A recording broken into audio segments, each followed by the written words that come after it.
Obviously, this is a Emerson Garfield effort, and most of you in here are Emerson Garfield residents or business owners. And basically, what we're knee-deep into is a planning process that has been in collaboration with the City of Spokane, as well as our planning firm AHBL for the better part of a year and a half. We're really eager for your feedback, and most of you were very kind to fill out questionnaires already. This is kind of our chance to go into a little more depth of what we're planning for, where we are in the process, and have a chance to answer questions and get your feedback. As part of the work that AHBL did, we looked at a number of different options for what sort of streetscape improvements, and Candace had kind of alluded to this. And we've looked at different options, just some purely from a visual standpoint of trying to get people to recognize like what a 3-lane option actually looks like on the ground, what it allows you. For instance, wider parking, a place to pile snow, a way to slow down traffic, even having the 1 lane that you do have available now be wider instead of being like right up onto that large truck that's next to you trying to take off your mirrors. These are really just images to try and get people thinking about the possibilities. Some of those include street trees, street lights, street furnishings, improved paving on the sidewalks, more visibility for your businesses. For instance, if your drive-through had bump outs around it or something that called attention to it more, you might get more of that traffic rolling in, especially if they feel like they're protected as they pull in or pull out. We do have a draft summary of what we received back so far as results from that questionnaire. We've had a little over 45 responses so far.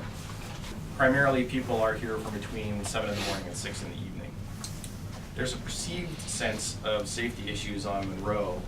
These may not be backed up by numbers, no offense to Inga, but sometimes the numbers of pedestrian accidents per traffic volume, however it's calculated, don't warrant safety features. However, if one pedestrian, or in my case as a bicyclist, if one bicyclist is hit by a car, that's one too many. So there's that perceived condition of needing more safety, better on-street parking, more street lighting, and especially at our crosswalks, pedestrian lighting, and of course more landscaping to make it a more beautiful corridor. Things like bus facilities, sidewalks, traffic conditions, those are rated as more is needed. So question number 3 here was,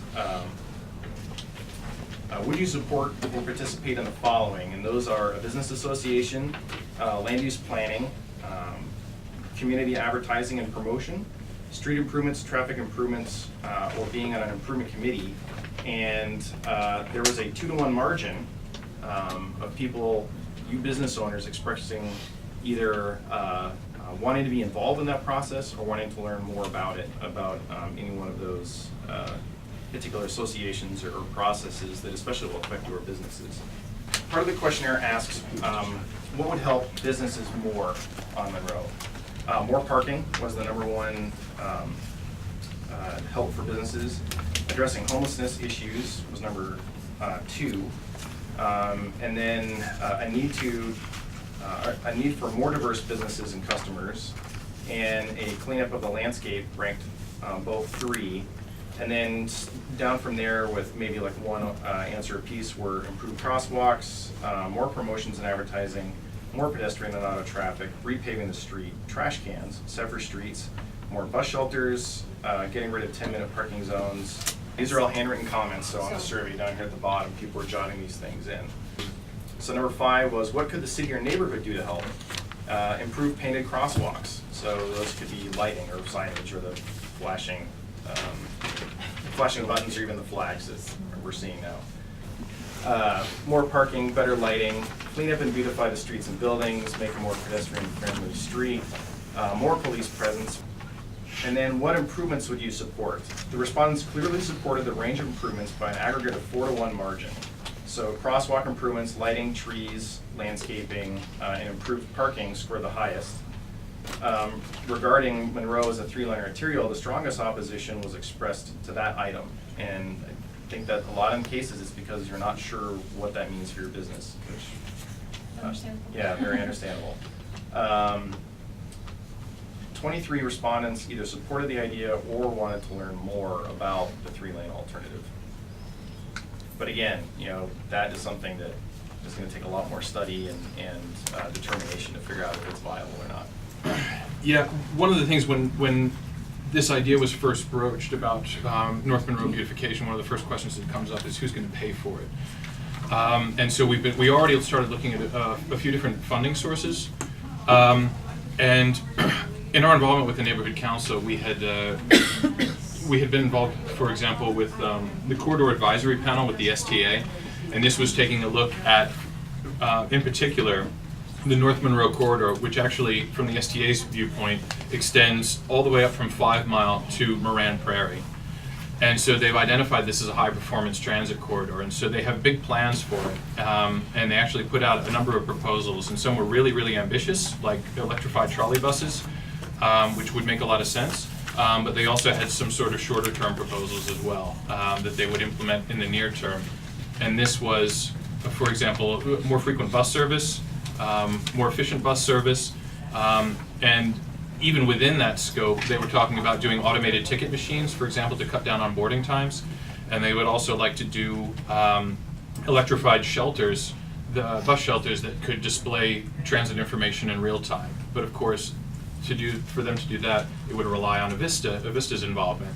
And so not only did we reach out to the SDA and see what their general plans were for North Monroe, we also talked to Avista then. And Avista said, hey, well, we're actually looking at changing this over from sodium vapor lighting to LED within the next 2 or 3 years. And initially they were a bit cagey, and they said, we only take our marching orders from the city. But then the more we talked about what had been done, for example, in South Perry and in Hilliard, they said, we could actually do something really cool if we're going to be changing over everything to LED anyway. Maybe we could do some historic lighting and whatnot. So, these are two major actors that were already kind of on board and very, very much game to what we were planning.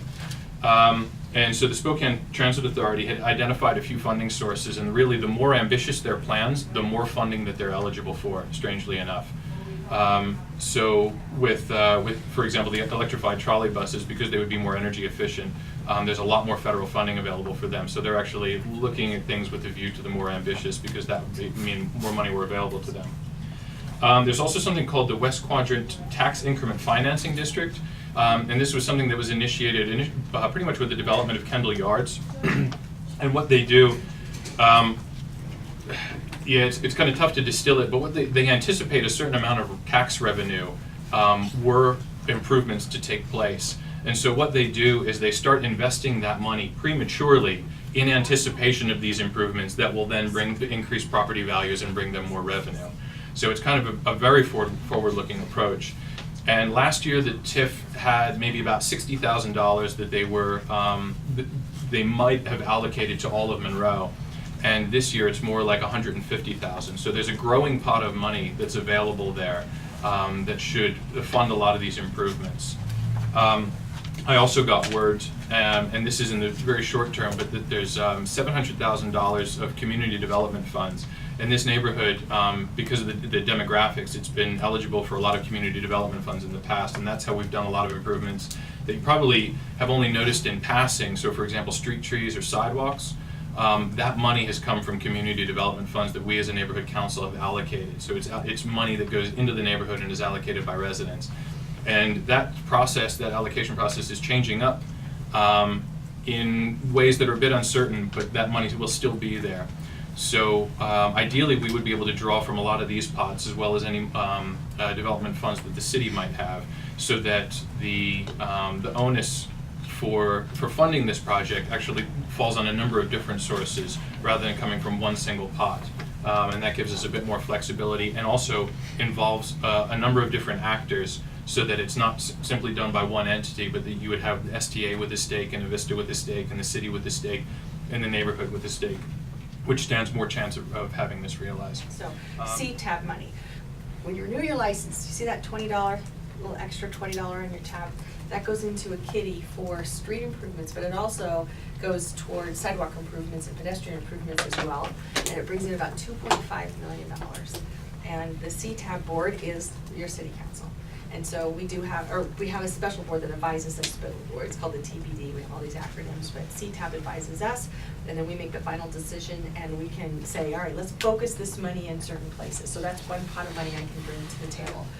The other big bucks that potentially I see for Monroe, besides the partnership with STA, which I think has a huge potential, is that we have just decided extra funds in the red light camera money can go toward big projects in certain communities that look like they have the most promise. The one that was picked first is East Sprague. You may have heard we're looking at doing a targeted area development in the East Sprague area. And that could be somewhere up over $300,000.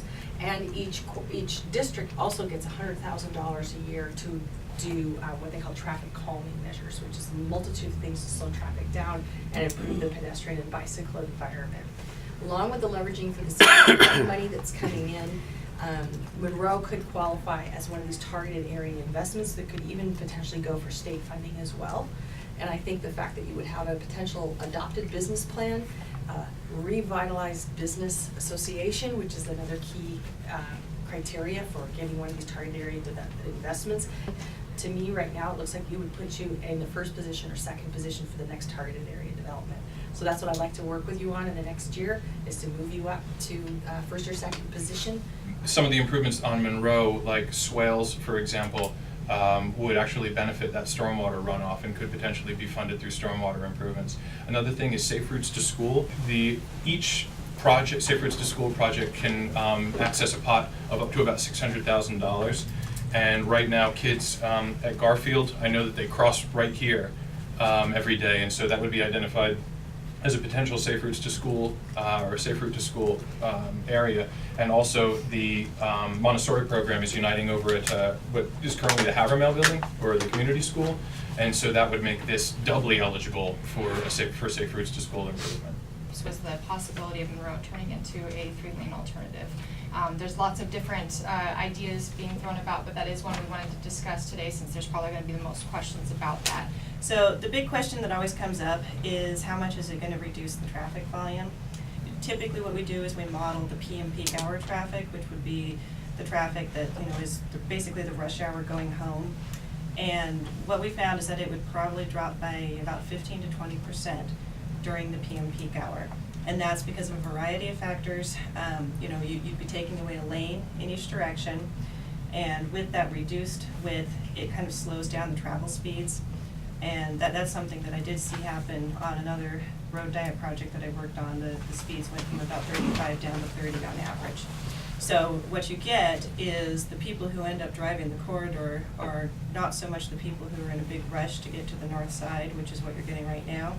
Those people will probably find that Maple Ash, or maybe one of the other parallel routes like Post, is a more attractive route. And so you would lose a little bit of that PM peak hour traffic to parallel routes.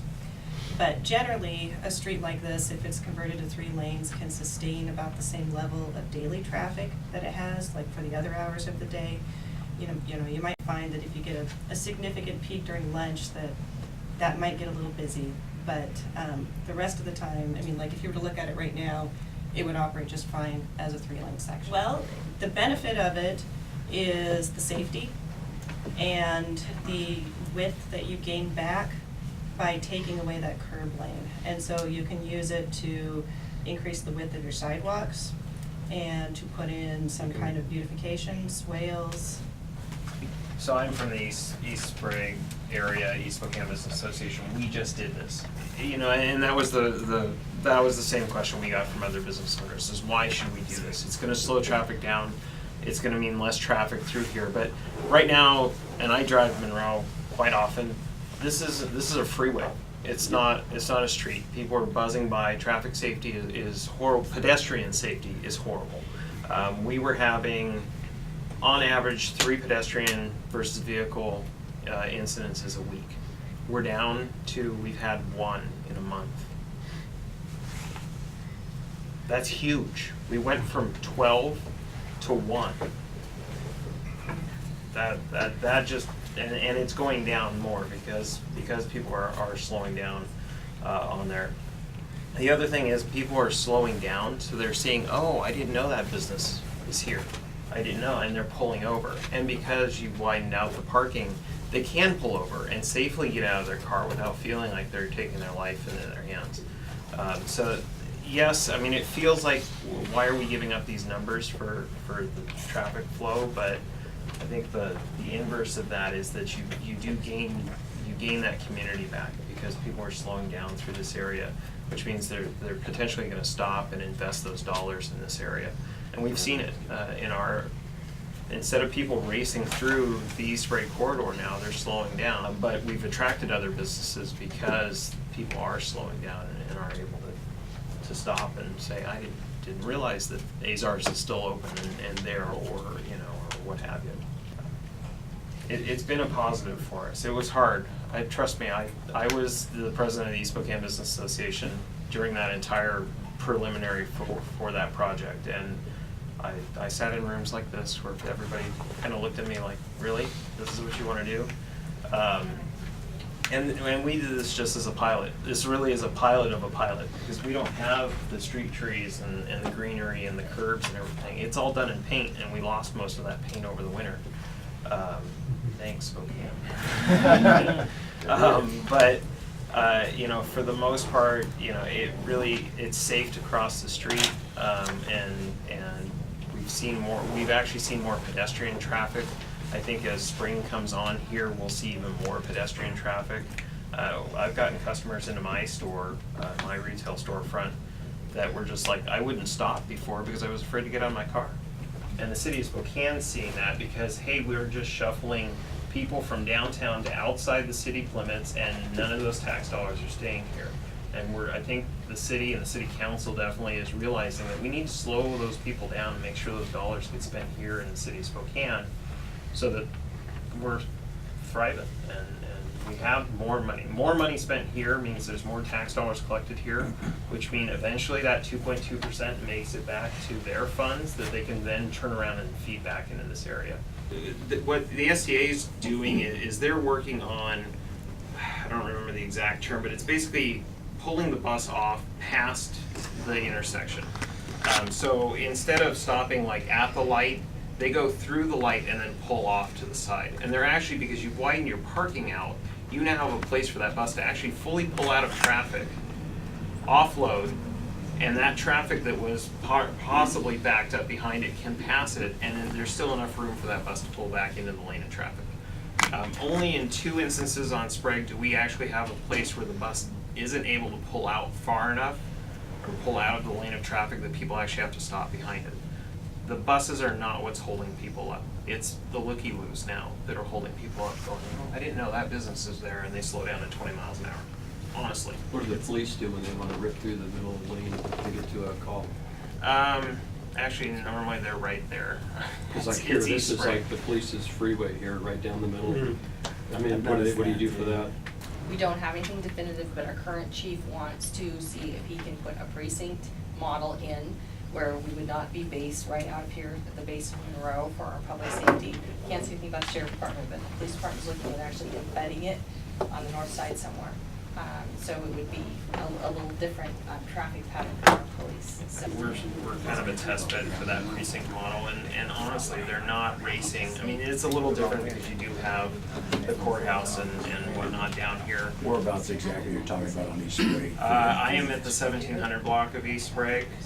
So basically, we're talking about from Division to Altamont is the area that we're really focused on for this project.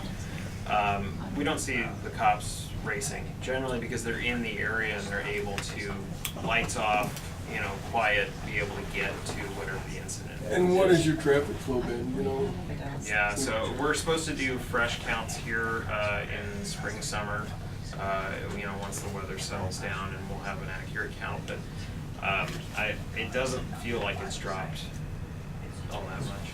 But, like she said, it is a little busier. I mean, in the high peak traffic hours, you can sit if you need to turn on to Sprague, you could possibly sit until there's a break in traffic.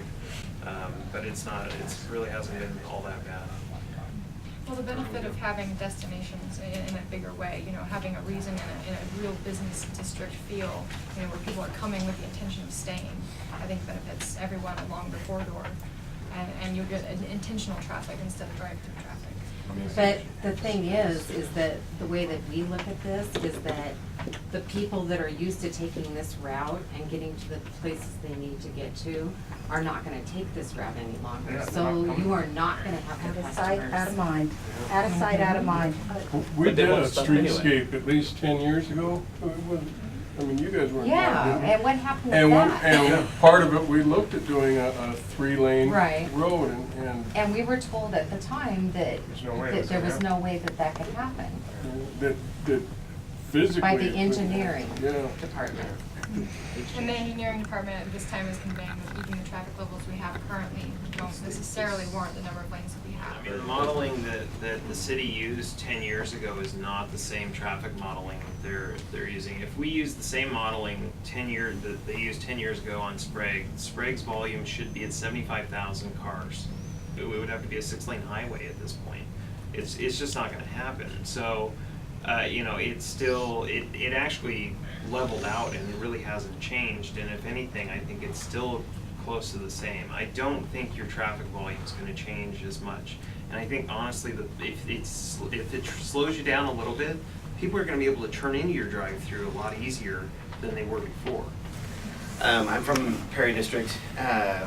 We happened upon all of our energy and I guess a cohesiveness as a group kind of before most of the neighborhoods were organized enough to go after the city, I feel like. And so we started, let's see, I opened the shop in '99.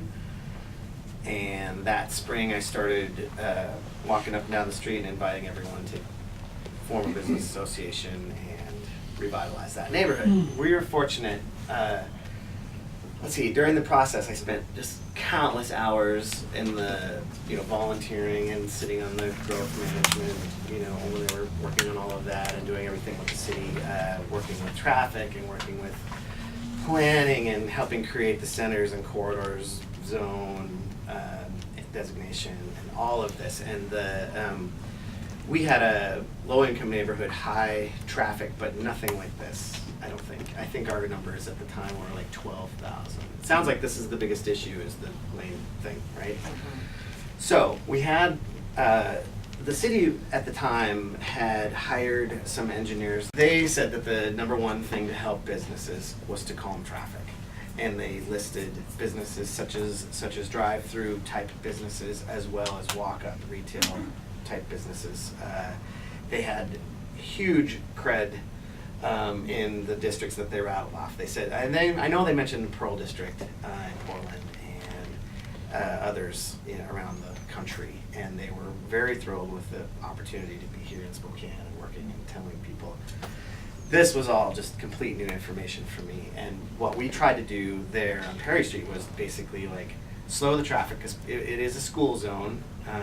We slowed the traffic and try and get people to open their eyes to both sides of the street, basically. And we had several holdouts, businesses that had no desire to be involved or do anything, or in fact they had no desire to be opposition to growth either. It was more like, oh, this is stupid, I don't want to do anything, and I'm sure you've probably run into all of that. I do know that the neighborhood is like quite a bit safer than it ever was. Having traffic go slower, having good lighting and trees draw people's eyes. You focus on your lane, but you are moving slower, and we do have less complaints from, less issue with the school district. Now it's like all restaurants and pubs and things up there, but we got the ball rolling. The whole corridor from the bridge to the bluff has the potential to become more pedestrian friendly because, and you can probably speak to this, because of all the traffic inputs that happen at Northwest Boulevard in Indiana. It can't get smaller because of the volumes. There's just too much volume that comes.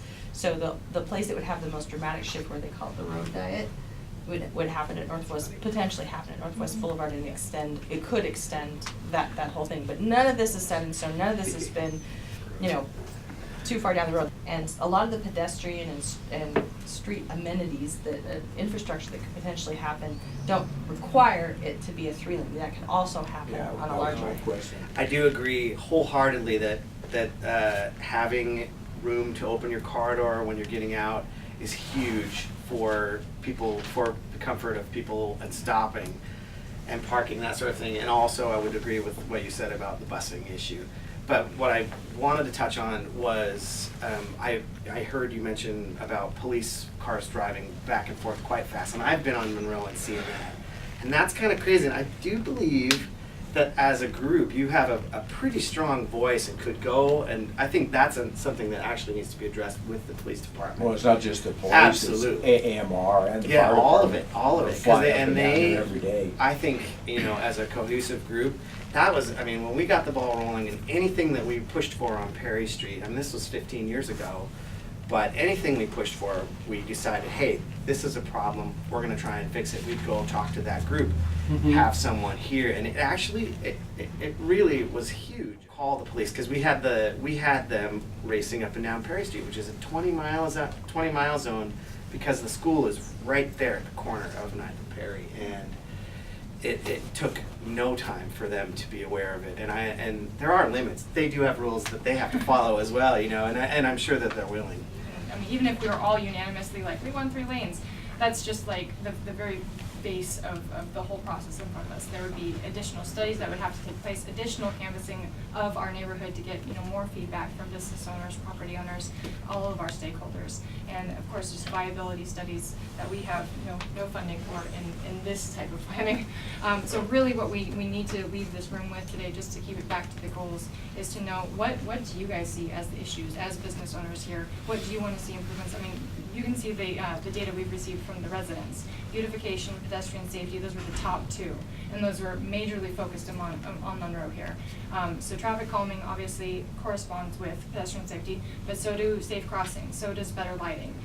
There's many things that interact with that, and so one of the things I'm definitely going to ask you to do before you leave is we've got another questionnaire for everyone. Please don't even feel confined to the bubbles and the questions. If you have additional notes you want to leave us, it's all important, and we do want to reflect your voice and your feelings in this. This looks like the good start to a business association right here. And one of the reasons why Hilliard's successful and why East Sprague has been successful, or East Spokane, is because they have strong business associations that have strong ties to their neighborhood councils. Neighborhood councils have all the money. You bring the money in, they have all the money. So work closely with them, because CDBG dollars, all of those different grant dollars, council dollars, all come through the neighborhoods and neighborhood councils. So work closely with them. That's probably the biggest thing. That's what Garland runs into the most problem with, is they don't work with the Northville Council, and then they don't have any money. As you guys look at these improvements, also consider setting up a bid. You're talking about a business improvement district. Business improvement district.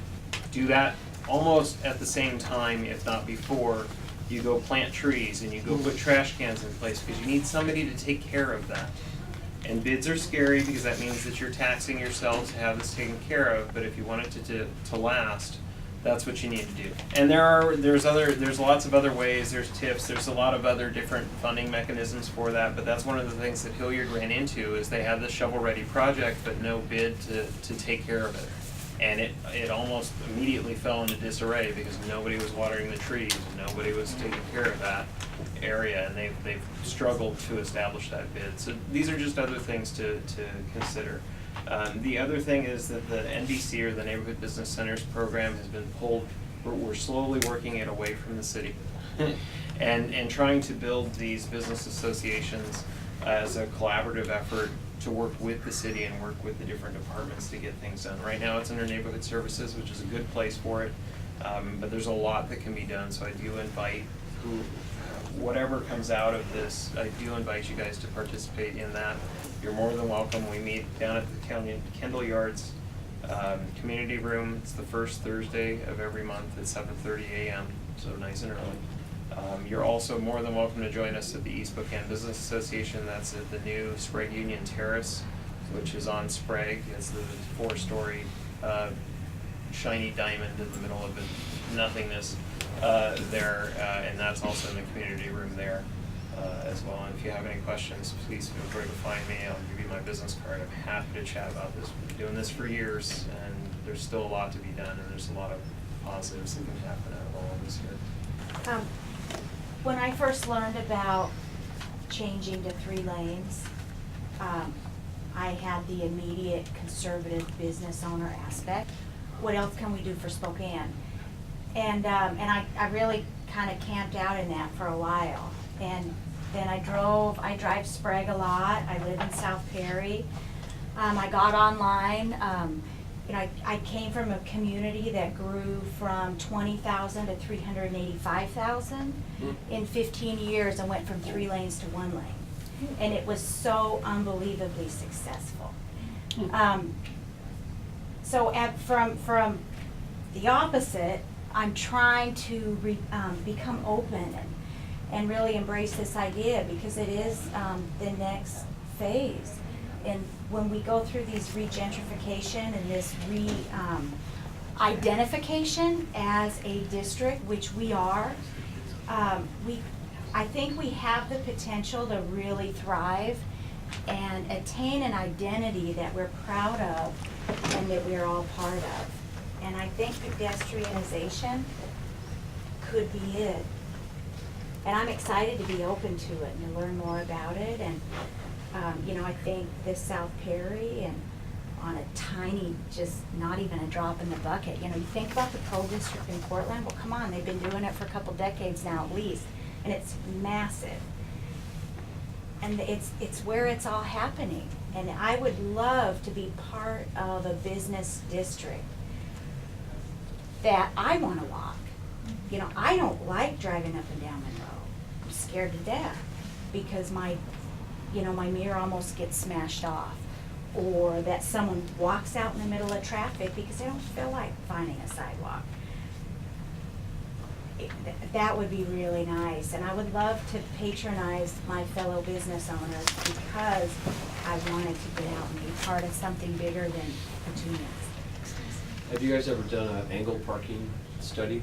You know, like see the old towns or like even downtown by the school district, where you get so many more cars parking and walking around because nobody can parallel park anyway. Exactly. It takes that, you know, but it's like there's no room after they're.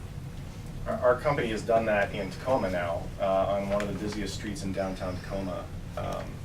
The business district down there actually decided to do that, and used stormwater money, used all the same sort of funds we've just been talking about to take a 4-lane road down to 2 lanes with angled parking. And it's been just a dramatic improvement to the quality of downtown Tacoma with that. So we haven't done it. I don't think it's been done yet on Monroe, but it would certainly be something that is evaluated as they move farther down. You know, whether it's appropriate one place or another, it probably is dependent on traffic volumes and needs. So I think if we hear from more people, they need more off-street parking than just what Parallel can provide, that moves it in that direction. Another benefit for our business association, so we can have a more unified voice we can tap into easier. We're actually going to be introducing a marked crosswalk ordinance in centers and corridors. It's coming in the next couple of weeks. We've already briefed it to the community assembly. And what we're proposing is here all the way up the corridor, not just here, all the way from the bridge here, is every intersection in the designated corridor. And again, there's only 3 in the city, right? There's Hamilton, and there's Hilliard area, and then this one would have a crosswalk at each intersection, a marked crosswalk. This is not our current policy. I met with the engineers today, Mark and Bob, and they're going, oh, I don't know if we can do that. And I said, oh, we can do it. It's just, I was saying that that's a place to start. It's not the only thing that keeps pedestrians safe, but it funnels the traffic. And I know most of you in this room know we lost a 5-year-old girl on Monroe. Her mom was crossing the mid-block. There were other circumstances around that death.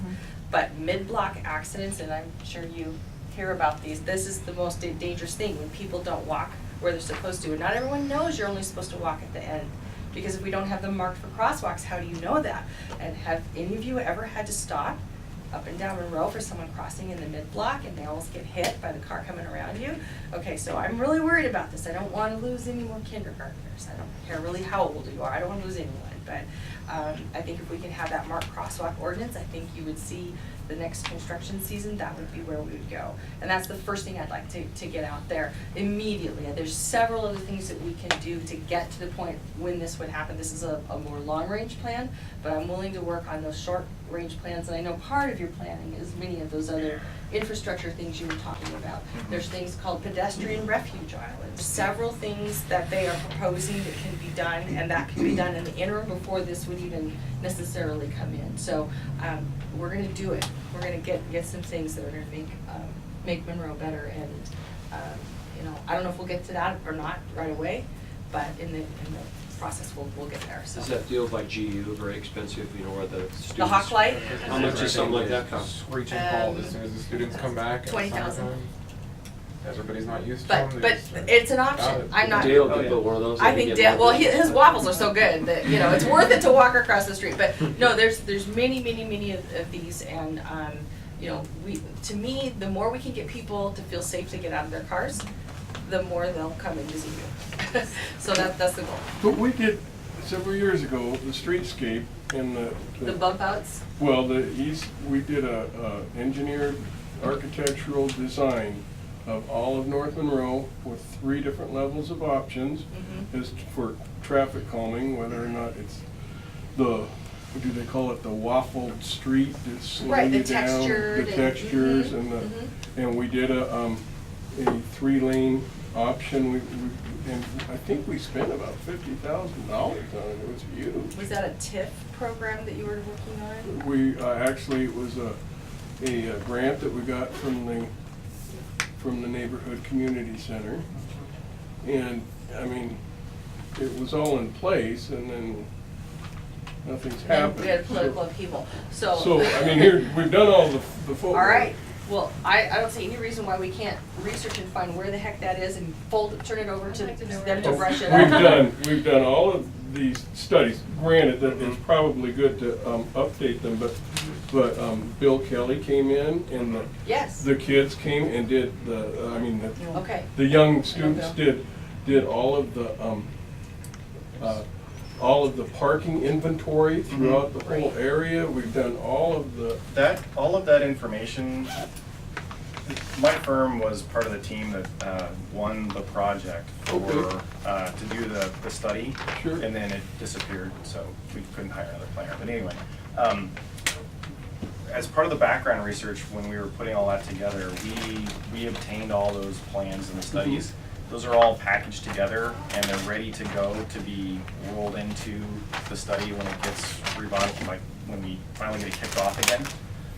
So that research isn't lost. It's just going to be rolled, into, because $50,000 is not enough money to study, like just even on the engineering side to run like what part of what Inga is doing to run the traffic models throughout here. Not nearly enough. $50,000 is probably going to get you some interesting options and pictures. What you're going to do.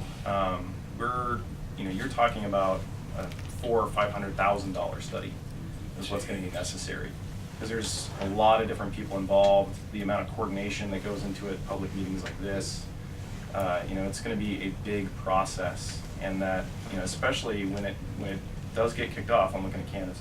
When it does get kicked off again, you need to be that voice for the businesses in the area to give your input in it. If you just kind of sit down and let it slide by, and then it may not be what you want in the end.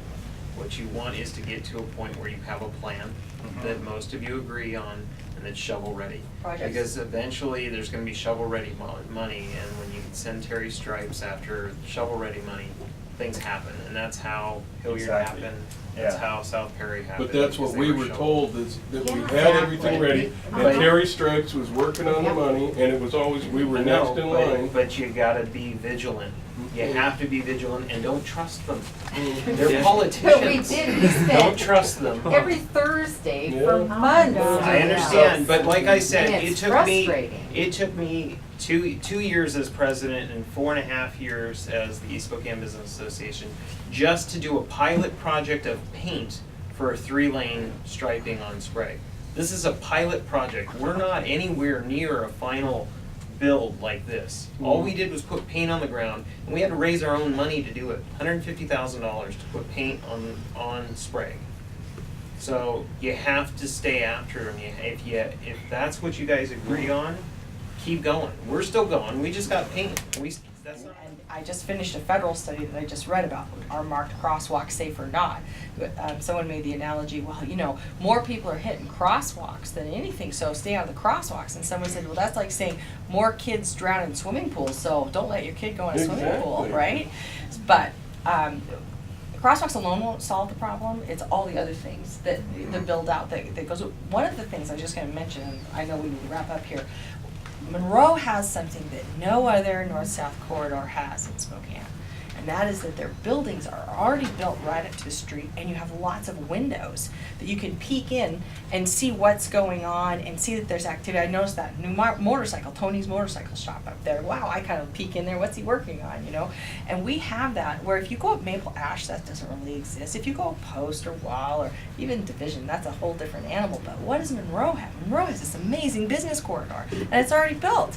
And it can even get bigger and better. So I think we've got something here really to, I mean, East Sprague's got great stuff too, but with your history here and the type of people who are coming through here, I think you've got a real good chance at getting some of that CDBG money and putting projects together right away. And I agree wholeheartedly. Let's not study this to death. Let's get some projects ready, shovel ready, and let's make some changes. And I'm hoping out of this process, once this is done, which I think the timeline is to finish this summer. Yeah, we're looking to actually present in June, so we're looking to wrap up at least this part of it fairly quickly. So. Right, so after that, then we can adopt it as part of our comprehensive plan in terms of a neighborhood plan, and take it from there and then get to the next phase, which is the project piece, so, and the priorities. Yeah, are and there. especially for Monroe, that project piece is the part that develops the plan for construction.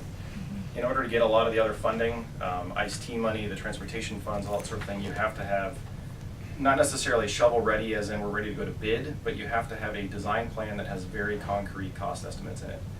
So, and that, there's no way you can get that for $50,000. So that's where the Monroe project is intended to go when it comes back to life, is taking all the studies that have been done, taking Inga's work, working with STA and all the other folks to develop the actual road cross sections, develop the plans, develop the cost estimates, and start going and grabbing construction dollars. And the more cohesive the group, the reason why East Sprague got the targeted investment project or the TIP is because we had a cohesive, That's right. organized group. If you guys are cohesive and working together and organized and show that strength, you're definitely going to be next on the list for the TIP. And you know, capital programs looks at that. They, you know, they definitely want to see an organized business district, very strong advocates for what's going on here. And Inga, tell me if I'm wrong there, but I believe that's one thing that Catherine Miller does look at.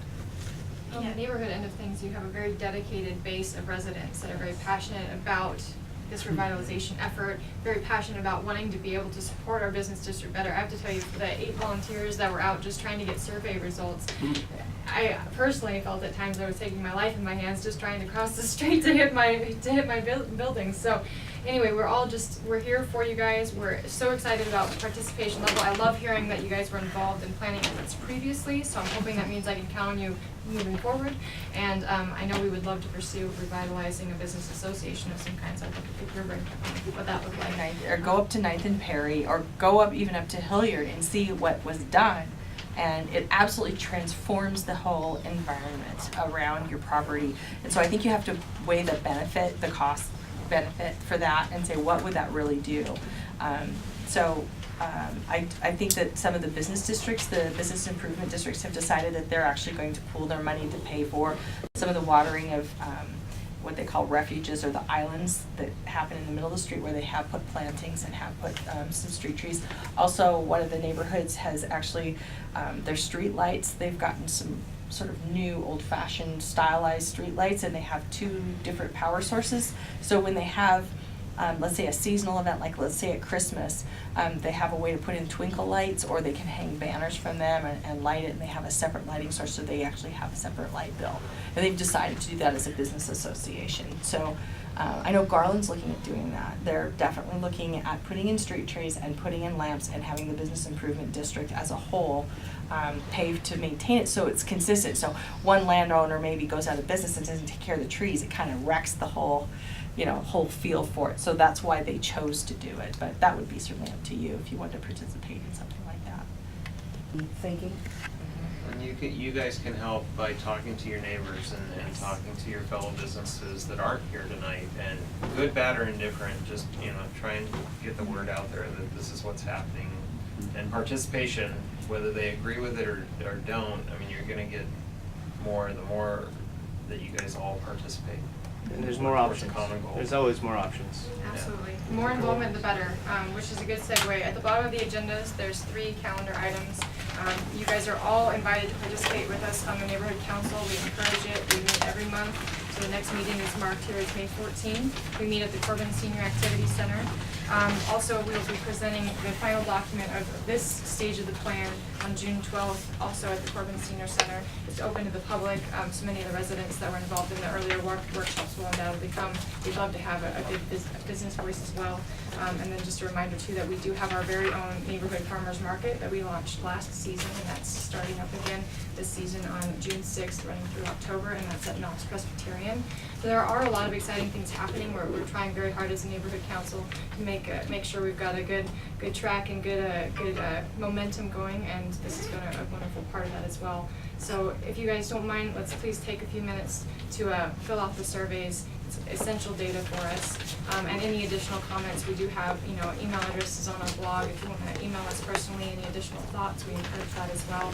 And I'd love to continue a dialogue about a business association.